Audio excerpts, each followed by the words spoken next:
In this video, I'm going to show you how to change your language of Microsoft Edge. It's a very quick process video. Now just go to the search tab, open your Edge browser.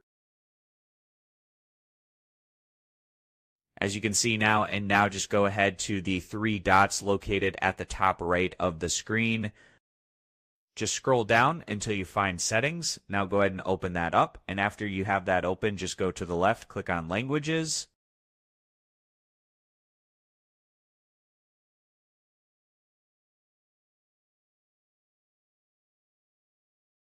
As you can see now, for example, I'm going to add the French language. Just check the checkbox, click on Add, and after that, just click on the three dots on the language you want.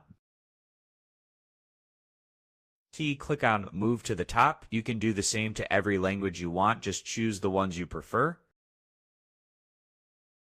When the language you want is at the top, the display Microsoft Edge in this language is already activated.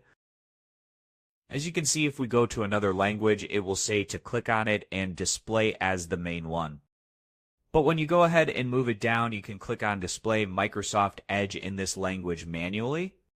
And that's it. As always, thank you for watching.